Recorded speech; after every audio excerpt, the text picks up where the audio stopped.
Todos los libros un libro, un programa de Alberto Sansegundo para Radio Universidad de Salamanca. Reseñas literarias cada miércoles a las 7 de la tarde en el aula 89. Muy buenas tardes. Estamos ya en el programa de Alberto Sansegundo, Todos los libros un libro, que saben que emitimos cada tarde de miércoles en Radio Universidad de Salamanca a las 7 de la tarde con propuestas de libros interesantes para leer que nos hace Alberto cada semana y que yo supongo, bueno, concluía ciclo, creo, la semana pasada con el tema educación, que le ocupó 2, 3 programas y nos adelantaba Alberto que hoy comenzaba, no sé si un nuevo ciclo o un programa que va a estar individual, que va a tener personalidad propia por sí solo. Enseguida nos lo aclara Alberto. Buenas tardes. Hola, ¿qué tal? Buenas tardes. Sí, bueno, tiene personalidad propia porque el autor merece, pero es también un miniciclo. Nos vamos a ir de viaje a Irlanda durante un par de semanas. Por cierto, anticipo que este año iremos de viaje con la literatura, con los libros, a bastantes sitios a lo largo de toda la temporada. Se trata de un escritor, Colm Tóibín, que yo empecé a leer de una manera un tanto tardía, ¿no? Y esto sí que es curioso, bueno, puede interesar a alguno de nuestros oyentes, ¿no? Yo empecé a leerlo hace no tanto, 10, 8 años como mucho, ¿no?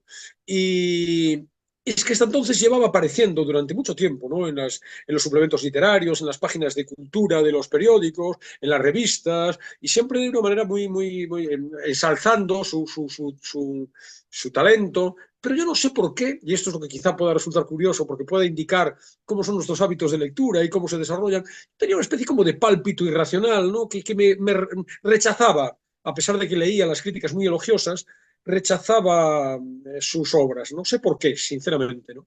El caso es que en un momento determinado, bueno, hay una razón de fondo, uno no puede leer todo lo que aparentemente es interesante, esto lo hemos citado aquí muchísimas veces, tienes que seleccionar, hay tantas cosas que te interesan que ya solamente con las que te interesan no das abasto. Imaginemos algo que a priori, insisto, por un impulso absurdo, sin justificación racional alguna, bueno, tenía una distancia, ¿no? Hasta que, bueno, por estas cuestiones de la vida, en 2016, en verano de 2016, más exactamente un año antes, yo lo empecé a leer en 2016, pero es que un año antes se había presentado Brooklyn, una película nominada al Oscar, a los BAFTA también británicos, dirigido por John Crowley, con guión de Nick Hornby, escritor conocido, trayectoria, protagonizada por esta actriz de nombre impronunciable, Saoirse Ronan, ¿no?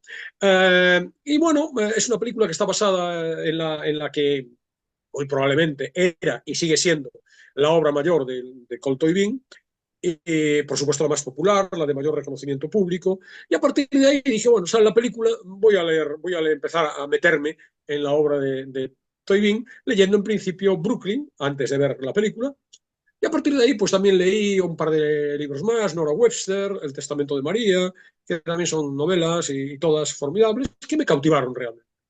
Me cautivaron hasta el punto de que, bueno, tal como soy yo, pues me lancé al universo Tóibín, ¿no? Y en el año 2017 presenté aquí en Todos los libros un libro, pero en un formato que ni siquiera era, no ya el que tiene esta versión en YouTube, ¿no? Esta versión con esto visual, ¿no? Sino que ni siquiera era la versión dialogada del programa que empezamos hace unos años, ¿no? Simplemente yo comentaba, escasos 10, 15 minutos, comentaba un libro. Y ahí presenté entonces este Brooklyn y los otros 2 libros que había leído en ese momento, Nora Webster y El Testamento de María. Entonces, bueno, como no había sido emitido en este formato, pues ahora lo recupero, esos libros, con una excusa muy poderosa, ¿no? Es que hace unos meses, antes del verano, un poco antes del verano, se presentó la última novela de Colm Tóibín, del escritor de Enniscorthy, un pueblito irlandés que es muy importante en la obra del autor, ahora comentaremos, que es además no solamente la última novela, sino que es una especie de secuela escrita 15 años después de la anterior y ambientada 20 años después de la mencionada Brooklyn. De tal manera que, bueno, por todas estas circunstancias dije, pues vamos a volver a traer aquí a Todos los libros un libro, digamos, a la literatura de Colm Tóibín, con la excusa de la que voy a hablar, lógicamente, de Long Island, pero aprovechando esa excusa quiero refrescar la mente de aquellos de nuestros oyentes que ya hayan estado al tanto de aquella reseña tan antigua, de hace 8 años, y para quienes no los conozcan, pues también que sepan un poco de qué van estos otros libros, ¿no? Que no sé si un escritor afincado en Estados Unidos, ¿no? Por los títulos, Brooklyn, Long No, Island, no Brooklyn, sé si... Long Island, bueno, no, él es irlandés, evidentemente es cosmopolita, es crítico literario, se mueve por todo el mundo, ha vivido en Barcelona durante un tiempo, lo cual se refleja en algunos de sus libros, como luego hablaremos, pero que yo sepa, debe vivir en Irlanda, no lo sé, no sé cuál es su ubicación, pero el nombre de las novelas no tiene que ver, creo, directamente con dentro de que es una obra muy autobiográfica, no tiene que ver directamente con la peripecia personal del autor, ¿no? Long Island, luego hablaré de ella, lo voy a presentar en un orden cronológico, digamos. Long Island se puede leer de manera autónoma, de manera independiente. Me recuerda un Primero poco porque al cuadro de Dalí, ¿no? En que muestra a su hermana Ana sí, la hermana María que de está Dalí de la mirando una ventana, ventana. sí, puede Recuerda haber un poco, ¿no? una cierta relación, ¿no? Mm. Se puede leer, como digo, de manera autónoma porque lo que se nos cuenta tiene la novela se abre y se cierra en sí misma. Lo que ocurre es que es una continuación de Brooklyn, tanto yo recomiendo leer Brooklyn.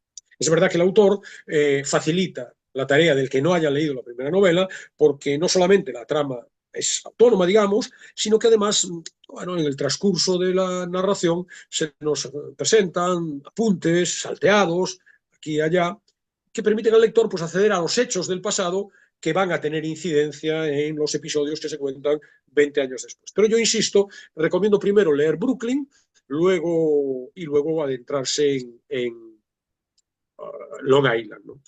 Y bueno, también hay otro juego que me parece interesante, esta es Brooklyn, luego las iré presentando de manera autónoma, también con una portada preciosa. Las ediciones nuevas de Sí, sí. Brooklyn ya incorporan fotogramas de la película. También hablaré muy brevemente de la película. Entonces, voy a empezar con un recordatorio de mis palabras en su momento sobre esas tres novelas que yo había leído inicialmente, y luego ya conectaremos con Long Island y con una propina final, de la manera que hoy van a ser 5 libros los que estoy sugiriendo. Brooklyn vio la luz en España en el año 2010. Ahora yo, como acabo de comentar, lo dejé pasar. Y como tantos otros libros que dejo pasar, es imposible, como acabo de comentar. No llegué a la novela hasta la reedición en Lumen del año 2016, a partir de la película. Traducción de Ana Andrés Lleó. Nora Webster se presentó también en 2016, esta vez en traducción, también en Lumen siempre, esta vez en traducción de Antonia Martín Martín. Sin conexión temática, porque Long Island, Brooklyn y esta Nora Webster sí que tienen conexión, por eso las voy a interrelacionar. Yo leí también aquel primer impulso en favor del escritor irlandés, leí también, y la quiero recomendar, ya no tengo tiempo para comentar con detalle, El Testamento de María, que es una joya, es una maravilla, un libro muy breve. Una novela breve, magistral, también había aparecido en 2014 en Lumen, traducido por otro tercer traductor, Enrique Juncosa. Luego hablaremos de este baile de traductores al que somete Lumen a la obra de Colton King, ¿no? Esto es una recreación muy humana, muy conmovedora, muy emotiva, de la vida de la Virgen María, pero desprovista de connotaciones religiosas. Es una madre doliente, atribulada, madre judía, que sufre por el trágico y para ella inexplicable destino de su hijo. Una novela muy distinta, nada que ver con el universo que vamos a contar de las demás publicaciones de Toivin, pero muy atractiva y que cuya lectura sugiero y recomiendo muy vivamente. Brooklyn nos lleva a los primeros años 50 del pasado siglo. Estamos en Enniscorthy, esta pequeña población del sudeste de la República de Irlanda, en donde nació el propio Toivin, y bueno, es el primero de los muchos elementos autobiográficos que tienen estas novelas. No, obviamente, la del Testamento de María. La protagonista es Ailis Lacey, es una chica más o menos anodina, de vida austera, que ha terminado los estudios básicos de contabilidad en su pueblo y pasa a trabajar en una tienda de alimentación para contribuir así a ayudar a paliar la precariedad económica de la familia. La familia es su madre y una hermana mayor, tiene otros hermanos, hombres, pero tienen vida independiente, con una presencia menor en el libro. Y bueno, el padre ha muerto y por tanto hay una situación de precariedad económica a la que ella contribuye a compensar, digamos, con su trabajo modesto. Aparece en el pueblo un sacerdote católico, el padre Flood, que tenía una amistad remota, lejana con el fallecido, con el padre, que vuelve desde Nueva York para pasar unas vacaciones. Y le abre a la chica la posibilidad que se va a acabar fraguando por la generosidad de la madre y la hermana, que van a estar dispuestas a prescindir de la chica, y también por el optimismo con el que el padre pinta el panorama neoyorquino, les va a abrir la posibilidad de trabajar él le ofrece un trabajo en Brooklyn y que se vaya a Estados Unidos, pues también para, digamos, aligerar la carga de la familia y por abrirse la vida en otro país. Esta es la idea de por qué hablamos de Brooklyn como título de la novela. Y efectivamente se va a trabajar a unos grandes almacenes, se aloja en una muy modesta casa de huéspedes de la propia parroquia del sacerdote en Norteamérica.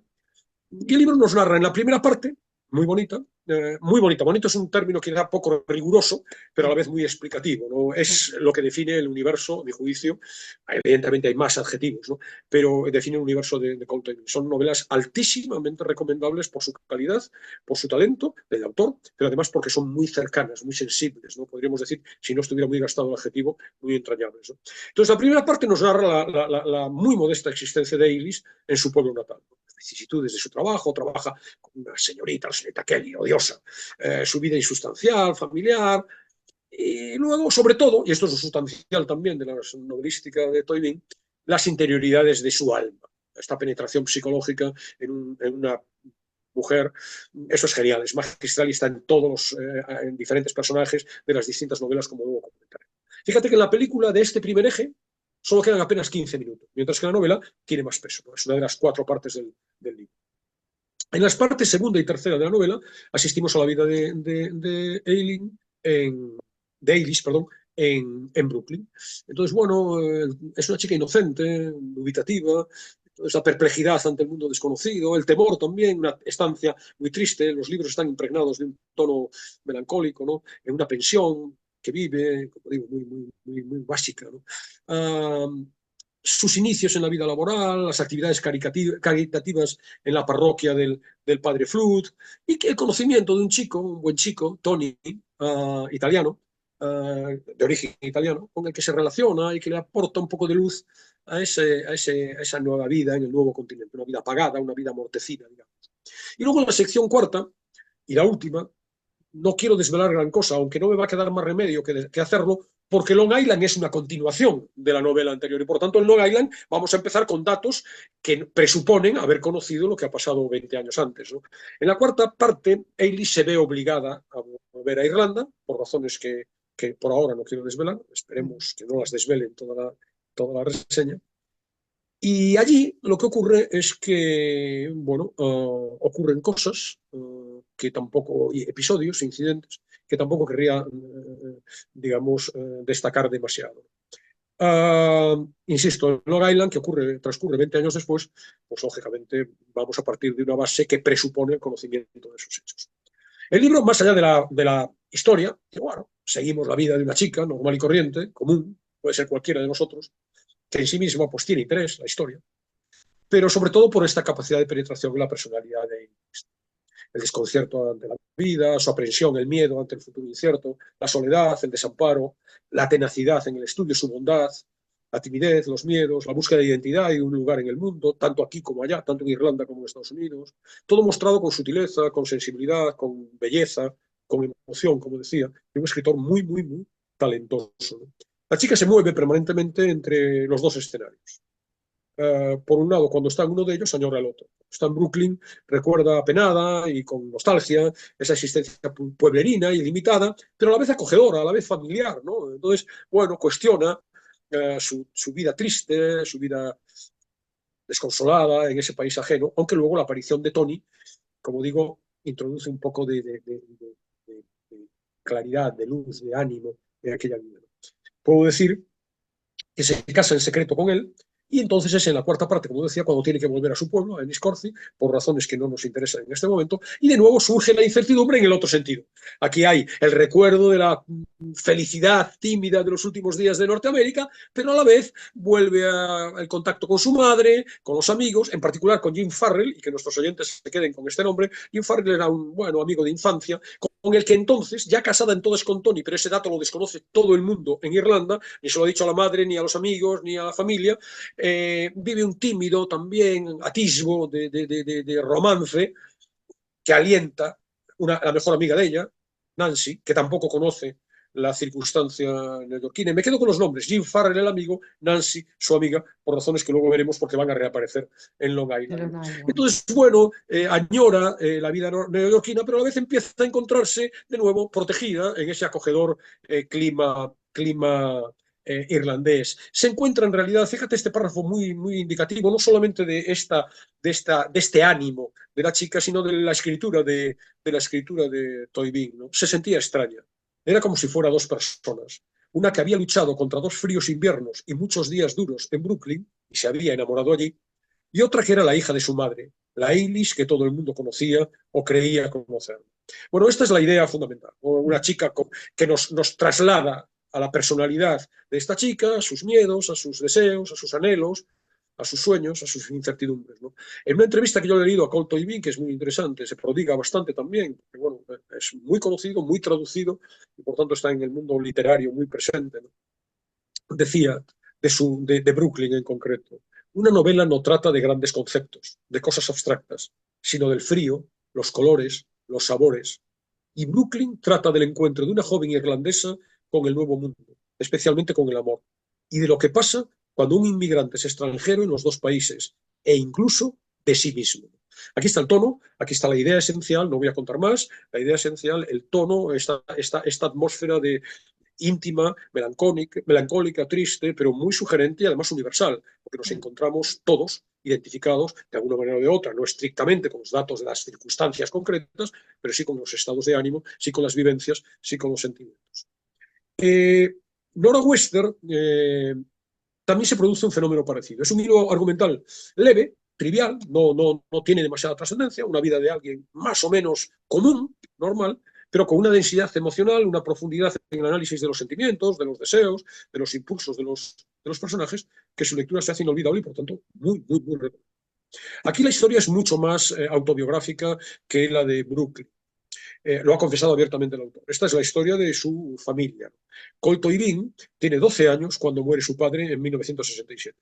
Y su madre, que entonces tendría unos 40 y tantos años, queda viuda a cargo de 2 hijos pequeños y con 2 hijas algo mayores que ya están estudiando fuera de casa. La novela parte de esa misma situación, siendo Nora Webster el nombre literario de la madre de Cole Toynbee. Entonces se disimulan, obviamente, se modifican los nombres reales del padre, Maurice en la novela, pero Michael en la realidad, y también de las hijas y de los 2 hijos. Donald, el mayor en la novela, es obviamente el trasunto del propio escritor. Además hay un juego, y esto es muy interesante, un juego circular, autorreferencial, que se da en las 3 novelas: Long Island, Nora Webster, perdón, Brooklyn, que es en el orden normal, Nora Webster y Long Island, leída 15 años después y leída publicada 20 años después, ¿no? En las últimas páginas de Brooklyn, la madre de Eilish menciona la visita de una Nora Webster. También había ido Nora Webster, dijo, con Michael. Y esto también es curioso, porque Nora Webster en esa cita de Brooklyn aparece con Michael, su marido, pero Michael es el padre de Cole Toynbee. El padre de la ficción en Nora Webster es Maurice, no es Michael. Por tanto, hay un juego como si quisiera dejarnos pistas Cole Toynbee. Y luego en Long Island, lo que se vuelve en Nora Webster, lo que vuelve a ocurrir es una visita a la inversa. Es decir, Nora Webster va a ir a visitar a la madre de Eilish. Y luego, todavía en Long Island, vuelve a aparecer de una manera muy episódica Nora Webster también. Por tanto, hay un juego. ¿Qué me revela esto? ¿Por qué me parece significativo, más allá del juego, del posible humor que haya querido introducir en la novela, con esas citas, con esos guiños, el autor, ¿no? Yo creo que la clave es que el universo en el que se mueven las novelas es el universo familiar, del pueblo, de los familiares, de los conocidos, etcétera, y por tanto contribuye a dar esta imagen de lo autobiográfico presente de una manera más clara, más obvia, más evidente, o de una manera más tangencial, más incidental. Lo que nos cuentan aquí es la vida de Nora a partir de la muerte de su esposo. Entonces, bueno, tenemos muchos episodios de la vida, digamos, cotidiana,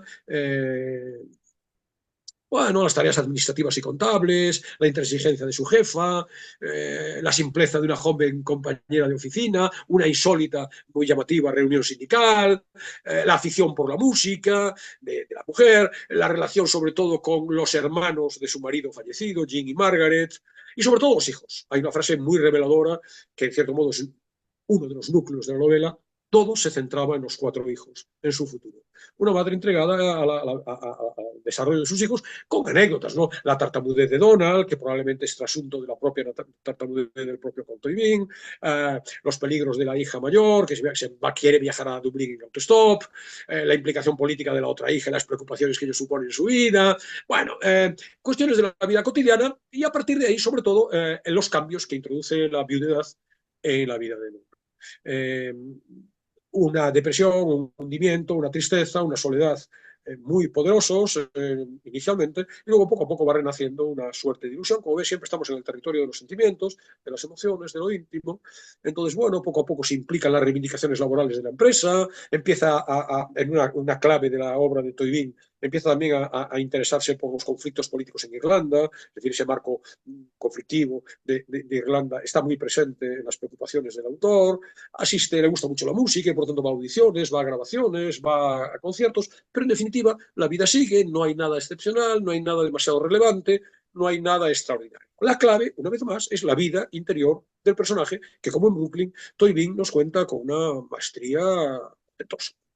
Una mujer descrita con bueno, mucha meticulosidad y con mucha capacidad de indagación psicológica. Una mujer que puede ser en algunos momentos terrible, muy intransigente, muy rígida. Hay una escena en donde tiene que dejar a Donald, el hijo mayor, en el internado, que es durísimo, ¿no?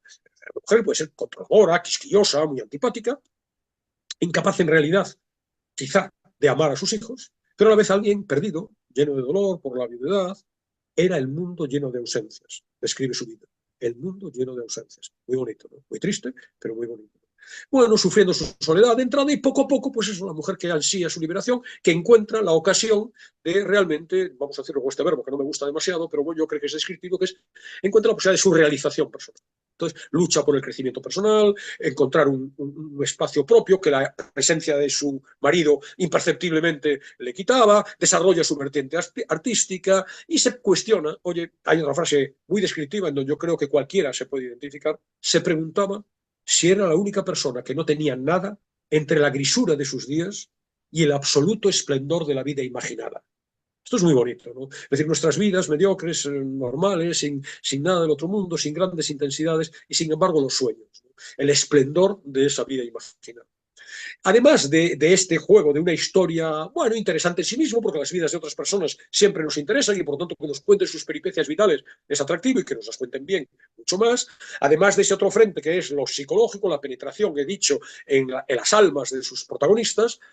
Hay luego otra serie de temas interesantes que también son muy comunes al resto de las novelas y libros que hoy traigo, ¿no? Que son los temas clásicos, el exilio, la inmigración, los problemas políticos de Irlanda, como he dicho, el paso de la tradición a la modernidad, un mundo más antiguo, más hecho de rituales, de costumbres cotidianas, de familiaridad, de los pocos vecinos del pueblo que se relacionan, el mundo rural y las ciudades, es decir, la modernidad de Brooklyn, el abandono y la pérdida, la muerte muy presente, las madres, un elemento referencial en las novelas de Contoivin, una presencia siempre muy, muy, muy significativa, las dudas, la dificultad de elegir, la incertidumbre, ¿no?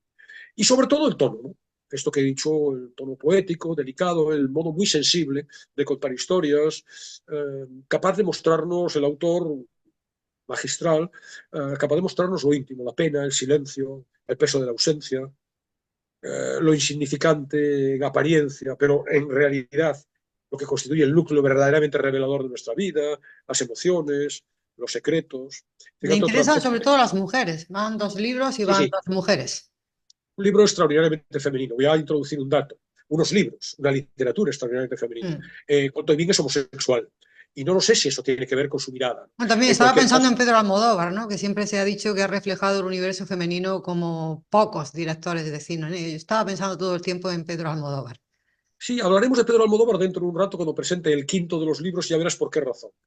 Pero fíjate, una entrevista también con él, muy significativa, habla de sus libros y dice, fíjate qué indicativo, ¿no? Además, qué atractivo, ¿no? Dice, en ellos, en los libros, no se habla de tristeza, pero está ahí. No se habla del dolor, pero está ahí. En los actos, en los gestos, en el tono de voz, en las sensaciones, en los pensamientos. Es la fuerza de lo que no se dice, pero sabes que está. El poder de sugerir o describir antes que adjetivar. Con esa sutileza, el lector termina de construir esas imágenes o ideas que quiero transmitir. Sutileza, sugerir, mostrar. Es decir, más que mostrar directamente, insinuar. Todo ello a partir de pequeños detalles, sin grandes brochazos, sin líneas fuertes, pintado con pinceladas muy tenues, ¿no? Si fuera pintor, nos dice en otra entrevista, dejaría algo en blanco para que el espectador imagine lo que habría ahí. Y eso es lo que hay, ¿no? Una construcción muy bien medida de sugerencias, insisto, pinceladas que nos permiten contemplar una vida entera, ¿no? Y todo esto se mantiene 20 años después, cuando aparece Long Island. Con un marco argumental diferente, obviamente, pero bueno, traducido esta vez por Antonio Martín, que en el baile como he dicho, de traductores que Lumen impone a la obra de Toynbee es la que más se repite, es la más recurrente, aparecen más libros de él. Hay una decena de libros de Toynbee publicados en España y todos por Lumen. Este libro nos sitúa en Lyndhurst, en Long Island, en Estados Unidos, en donde después de un salto temporal de 20 años, la trama se desarrolla en la segunda mitad de los 70, no hay ninguna referencia concreta a fechas, pero bueno, sí que hay menciones a Vietnam, al Watergate, a Nixon, quizá a ti te suene, a nuestros oyentes probablemente no, a la mayoría de ellos, ¿no? A Bernadette Devlin, aquella militante irlandesa muy conocida, una joven activista muy popular en esos años, en los años 70, ¿no? En los conflictos de Belfast y de Londonderry, etc. Nos permiten todo ello una datación más que aproximada aunque no nos dice en ningún momento dónde estamos. Ellis ya ha cumplido los 40 y estamos de nuevo con la protagonista de Brooklyn, pero ahora vive en Long Island con su marido, el mismo Tony Fiorello, ahora convertido en fontanero. Ella se ocupa de la contabilidad de un garaje y vive con 2 hijos, ya tiene 2 hijos, Larry, que tiene unos 16 años, y su hermana, Rosella, un poco mayor, que es universitaria, ¿ya? Y bueno, viven todos los Fiorello, que son muchos, es un clan italiano, viven en 4 viviendas que han construido en una especie de zona residencial cerrada, en donde viven los 4, en una especie de callejón sin salida, en donde están los 4 hogares de los 4 hermanos, y están los padres de Tony, están los 4 hermanos, están las nueras, y bueno, y 11 nietos viven además en aquella, digamos, comunidad italo-irlandesa, más italo que irlandesa, ¿no? Eilis mantiene los vínculos sentimentales con Irlanda, no ha vuelto, desde Brooklyn no ha vuelto a Irlanda, se cartea habitualmente con su madre, no ha abandonado, por lo tanto, al menos espiritualmente, el mundo irlandés y no se acaba de integrar, a pesar de los muchos años, con la cotidianidad italianizada de su Long Island, ¿no? Hecha de comidas familiares, largas, chistes recurrentes, batallitas que se repiten una y otra vez, una aceptación sumisa, son extraordinariamente machistas, muy italianos de aquellos años, ¿no? Ella tiene que aceptar de manera sumisa su papel, muy secundario, poco a poco va también intentando buscar, pero con dificultad, un espacio propio. Por fin, en un momento determinado, decide que los domingos por la mañana no va a ir a las reuniones familiares y se va a quedar en su casa leyendo el periódico, y es un momento de esparcimiento. Bueno, este es el entorno. En las primerísimas páginas del libro, luego no desvelo nada, una tarde, cuando Tony está aún en el trabajo y los chicos no han vuelto todavía Larry desde el instituto y Rosella desde una pasantía, es universitaria, desde la que hace sus prácticas, Eilis recibe la visita inesperada de un desconocido. Un irlandés con voz y con actitud muy agresivas, que le comunica de manera airada en la puerta de su casa que su propia esposa, la de él, está embarazada y que espera un hijo de Tony, el marido de Eilis. Y que cuando nazca el niño, él no piensa criarlo, sino que se va a desentender de ese niño y lo va a dejar en la puerta de la casa de Eilis. La actitud del visitante, que nos puede parecer desde fuera un poco extravagante, encaja, desde el punto de vista de Eilis, en los valores, la personalidad, el modo de proceder de los hombres irlandeses. Este no es mi hijo y, por tanto, lo dejo fuera de mi casa y no voy a ocuparme. Así empieza el libro, con esta perturbadora y sorprendente aparición. La vida de Eilis se ve alterada en ese momento. Dice literalmente, o se dice, dice el narrador, a menos que la visita del hombre hubiera sido una artimaña, una parte de la vida de Eilis había llegado a su fin. Y efectivamente es así. Ella está decidida a no permitir que la situación afecte a su vida, encara a su marido, está resuelta a no aceptar al niño de ninguna manera, a no permitirse, enfrenta también a su suegra, Francesca, que está dispuesta a cuidar al niño. Ella se enfrenta y dice que ese niño no va a entrar en su casa de ninguna manera, que no se va a hacer cargo del niño de ningún modo. Entonces, bueno, la firmeza de su decisión, lo insostenible de la situación, la inevitable, obvio, crisis matrimonial que produce ese hecho, la perplejidad de sus propios hijos, la inquietud de sus propios hijos ante lo extraño de las circunstancias, que de entrada desconocen. Observan la fría distancia entre sus padres, pero no saben nada. El asfixiante paso del tiempo, porque se acerca agosto, que es el momento, la fecha prevista para el parto, y por lo tanto todo va a explotar, ¿no? Todo ello lleva a Eilis a volver a Irlanda, a pasar el verano, aprovechando una excusa, que es que su madre va a cumplir 80 años. Y aprovechando ese 80º aniversario de su madre, vuelve sin ningún propósito decidido, sin ninguna fecha de vuelta, se vuelve a Irlanda. Una vez en Enniscorthy, estamos de nuevo en el pueblo y estamos, por tanto, si te das cuenta, en una historia paralela a la que nos han contado en Brooklyn, con otras circunstancias. Eilis se reencuentra con su pasado. Casi inalterado en la figura de su madre, que sigue siendo exactamente igual que 20 años atrás. Se niega a aceptar los cambios. La mujer, Eilis, llega ya con ciertos recursos económicos, quiere cambiarle la cocina de su casa, de la casa de su madre, y se niega. Y luego cambios, no tan ciertos cambios, no es una situación tan inalterada en sus vecinos. Pero tampoco acaba de encontrarse a gusto. Se encuentra también fuera de lugar, se ve demasiado extravagante, se ve, bueno, con una ropa distinta, un peinado más sofisticado, alquila un coche y en aquel contexto pueblerino, rural de Irlanda, resulta una extravagancia insólita llegar con un coche alquilado. Y bueno, en Enniscorthy están todavía Jim Farrell, el novio, aquel pequeño atisbo, ni siquiera novio, porque ya estaba casado con Tony, que ahora es el propietario del pub del pueblo, y la amiga Nancy, que se casó con un amigo, George Sheridan, tuvo 3 hijos, enviudó joven, y en este momento es dueña de un polémico negocio de fish and chips, pero en este momento mantiene una relación que todo el mundo desconoce, es oculta, acude por las noches a sus casas, con Jim, con el amigo, en aquel episodio transitorio de Brooklyn, había tenido un breve romance la propia Eilis. Bueno, la reaparición de Eilis cambia la vida de todo el mundo. Cambia la vida de ella, porque se vuelve a debatir entre el recuerdo nostálgico de la familia en Brooklyn, pero en Long Island, en este caso en concreto, pero a la vez manchado por la traición, la infidelidad de Tony, ese recuerdo, y a la vez, bueno, empieza a avivarse ciertos rescoldos, aún activos, muy tenuemente de entrada, del lejano amor de Jean por Eilis, que en Jean se manifiesta abiertamente, y de ella, bueno, parece que hay ya algo que también se despierta.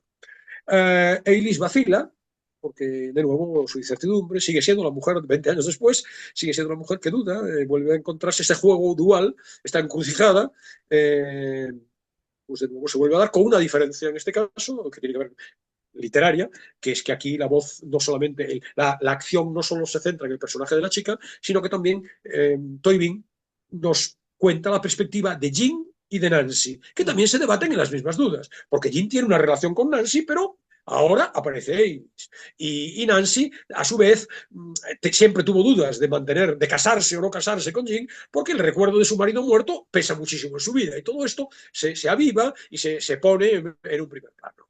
Entonces, bueno, la novela aquí se adentra una vez más, en este caso, en las almas de los tres personajes.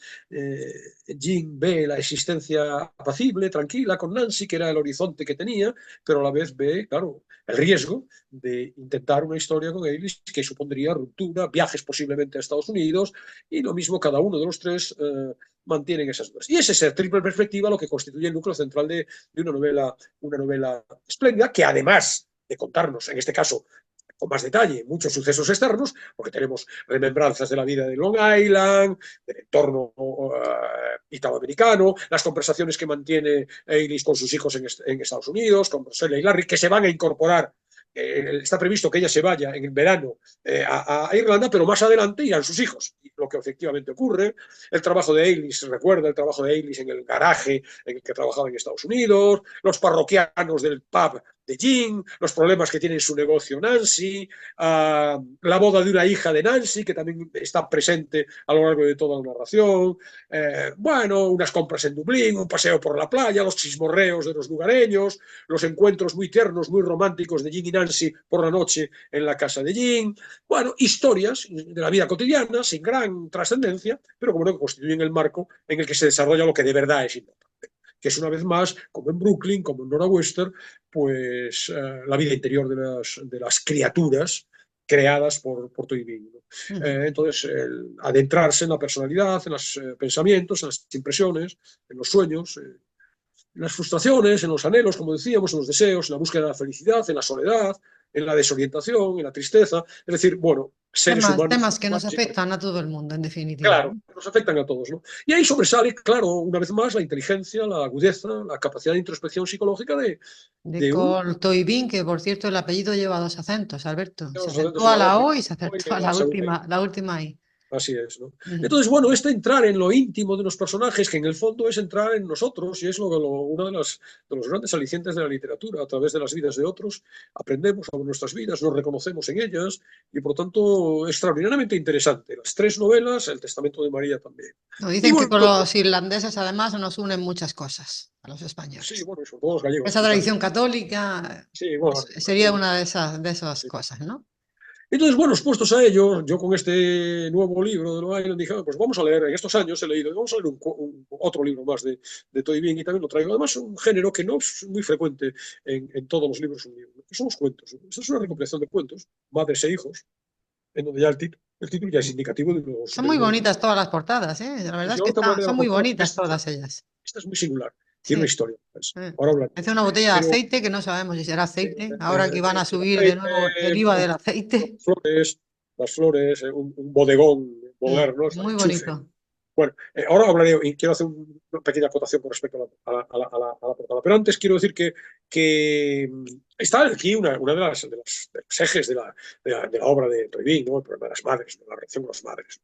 Es una antología de cuentos, ahí me parece 3 volúmenes de relatos de Toynbee. Esta es una antología de los mejores, publicado por Lumen, con edición y prólogo de Andreu Jauma, que es un crítico literario, prestigio, traducción de Antonio Martín y fotografía de portada de un Pedro Almodóvar, que no sé si es el Pedro Almodóvar que todos conocemos. Me encaja, porque como bien has intuido, el mundo de Cole Toynbee tiene muchas concomitancias con el mundo de Pedro Almodóvar. Lo único que he podido localizar de la portada es la referencia que la propia edición hace. Portada de Pedro Almodóvar. Tengo la impresión de que es él, Pedro Almodóvar. Casi seguro que sí, casi seguro que sí, casi seguro que claro, porque son muchas coincidencias, ¿no? Es decir, bueno... El clavel, por ejemplo, una foto muy nuestra, ¿no?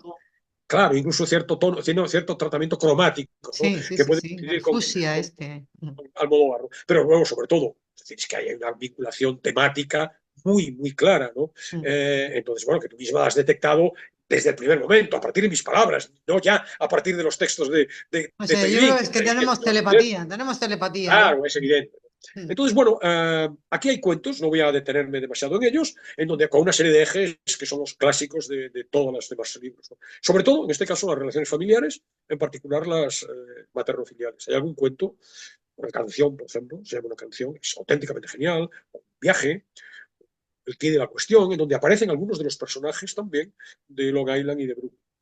La psicología femenina, que es un magistral, es un, bueno, podemos decir un experto, conocedor, y capaz de describir con mucha, a mi juicio, verosimilitud, ¿no? Que está en varios cuentos, hay dos cuentos, Silencio, un trabajo de verano, buenísimo, Famous Blue Raincoat, que es el famoso Impermeable Azul, que es una canción, que es el título de una canción de Leonard Cohen. Hay otro cuento que se llama Dos mujeres, precioso. Y luego otros temas típicos de Toynbee. Irlanda, por supuesto. Uno que prácticamente cualquier escritor que escriba en Irlanda acaba aludiendo directo o indirectamente a él, que es los abusos sexuales en la iglesia de aquel país. Es un tema recurrente. Prácticamente cualquier escritor con un mínimo de sensibilidad ante esas cuestiones. La inmigración, claro, la inmigración marca la vida, la inmigración a Estados Unidos en particular, ¿no? Es decir, cuántos apellidos estadounidenses, cuántas Son de familias, raíz irlandesa. Pero qué Kennedy, por ejemplo, diferencia, Alberto, permíteme que haga una pequeña reflexión. Qué diferencia, ¿no?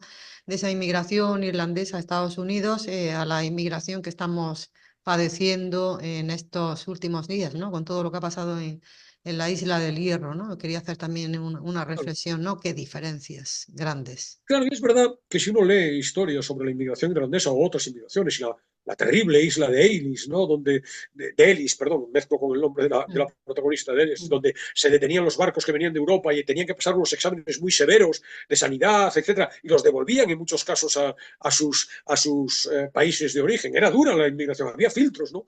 Pero en este caso, evidentemente, las circunstancias son mucho más duras, y lo que yo sí digo, y no quiero meterme en más berenjenales en este momento, porque estamos hablando de otra cosa, es que sí que es imprescindible que las sociedades occidentales regulen la llegada iba a decir trabajadores, bueno, de ciudadanos inmigrantes a nuestros países y también eventualmente trabajadores. España necesita, con la baja natalidad de las mujeres de los países occidentales, y en particular la española, necesitamos millones voy a decirlo de manera muy cruda, necesitamos mano de obra, necesitamos trabajadores. Por tanto, la lógica debiera ser abrir puertas, no cerrarlas. Abrirlas indiscriminadamente, no parece, pero que haya una regulación en toda Europa, porque estamos en un mundo globalizado, frente a estas cuestiones que permita enriquecer a nuestras sociedades con otras visiones, ¿no? Con otros esfuerzos, con otras aportaciones. Bueno, cierro este apartado, pero la inmigración hubo la gran hambruna en Irlanda, que fue la que provocó en su momento la crisis de las patatas, podríamos decir, que provocó la inmigración masiva, y Estados Unidos está llena de apellidos. Hay insisto, yo citaba a los Kennedy. Los Kennedy son los Son irlandeses. irlandeses, efectivamente. Entonces eso está también presente. Y luego los temas de fondo, ¿no? El desarraigo, la pertenencia, esto que le pasa a Ellis, en Brooklyn, en Long Island, la identidad, quién soy yo, cómo me defino, la muerte muy presente, el paso del tiempo, el amor, también el homosexual. Hay aquí dos cuentos de temática homosexual. Uno muy explícito, diría escandaloso, pues a lo mejor me atrevo a decir escandaloso tratamiento del sexo, rozando lo obsceno, ¿no? Pero bueno, es un mundo muy particular, muy interesante, con la presencia de España, y en particular en Barcelona. Hay dos relatos ambientados en Barcelona, uno en los primeros años de la transición, dos, perdón, en los primeros años de la transición, que fue cuando Toibín residió en Barcelona, y luego hay uno que se ambienta en los sucesos de la Guerra Civil en Cataluña en el año 38, pero que lo que nos cuenta extiende su influencia hasta una situación del presente, ¿no? Cuentos, como siempre, con el estilo delicado, sensible, profundo, elíptico, ese no contar, ese insinuar, ese sugerir, muy distanciado, por un lado, pero a la vez muy cercano, muy propio de Tolkien, y que analiza muy oportunamente, dándonos pistas a los lectores, Andreu Jaume en su prólogo al libro muy ilustrativo. Entonces, bueno, 5 libros. No, menos. Evidentemente no los vamos a leer esta semana, de aquí a la semana que viene, pero bueno, ahí están, abrir una pista, como siempre, encender una lucecita. Esto os puede interesar, le digo a mis oyentes, sin duda os debería interesar, son libros magníficos, preciosos. Yo os sugeriría entrar por quizá lo más asequible, Brooklyn primero, Long Island después, las novelas que se leen además en muy poco tiempo realmente, se disfrutan, porque son de lectura muy asequible. Y nada, que se lea con Toibín, cualquier otra obra que pueda salir en el futuro. Muy bien. ¿Y la música con la que despedimos, qué nos propones para hoy? Bueno, pues quiero anticipar que no puedo leer un texto, pero en el blog sí que vamos a dejar un texto que, aviso para navegantes, incluye claramente un spoiler. Pero lo quiero dejar porque es muy significativo de tanto la historia, es un texto de Long Island, como también, como digo, del estilo, del tono, de la atmósfera que recrea Toynbee en sus obras, ¿no? Creo que hay una indicación en son unas palabras finales, son las palabras finales de hecho de Long Island, ¿no? Entonces ahí hay algo que puede destripar parte de la trama, que no lo quiera leer. Y traigo una canción preciosa, muy bonita, de Old Bog Road, el viejo camino hacia el pantano, del pantano. Es una canción irlandesa, tradicional canción irlandesa, citada en Long Island, escrita a partir de un poema de una escritora que yo desconozco, Teresa Brayton. Era una militante irlandesa que vivió entre finales del siglo XIX y la primera mitad del siglo XX. La letra es muy oportuna como ilustración de este juego del desarraigo, de los dos mundos, etc. ¿no? Porque la letra juega con un doble escenario. Por un lado, el del duro trabajo de los inmigrantes en Broadway, y por otro lado, el de las tierras añoradas, con nostalgia, las tierras verdes de Irlanda. ¿no? Entonces, la canción se desenvuelve en un juego dual entre lamentos por la fría soledad del nuevo mundo, y por otro lado la nostalgia y los tristes recuerdos de la tierra natal. ¿no? Hay una evocación muy melancólica de la madre muerta, de un tierno amor de juventud, por tanto algo que también está presente en la novela, un tierno amor de juventud que tiene un destino trágico, y por tanto, bueno, es una canción preciosa musicalmente, muy oportuna en cuanto se relaciona perfectamente con lo que estamos contando de las novelas. Y bueno, hay una interpretación de dos, vamos a llamarlos, ¿no? Vejetes irlandeses entrañables, vejetes, pero que serán más jóvenes que yo, muy probablemente, Foster Foster and y Allen. Allen. Foster y Allen, sí, que no, hay un vídeo, yo en el blog voy a dejar el vídeo, hay un vídeo curioso, ¿no? La canción es muy bonita, es lacrimógena, generadora realmente de lágrimas. Si lees la letra, es realmente muy emotiva, ¿no? Muy preciosa, o sea, preciosa realmente, y muy Seguro que es oportuna, muy yo creo, bonita, seguro para que es muy leer, bonita, para como completarla. prácticamente toda la música irlandesa, seguro que es muy bonita, Alberto. Pues nada, pues muchísimas gracias por esa propuesta musical. Nos vamos a despedir ya hasta la semana que viene, Alberto. Muy bien, pues volveremos a Irlanda dentro de 7 días ¡Qué con otra bien! propuesta muy interesante. Gracias. Muy bien, adiós.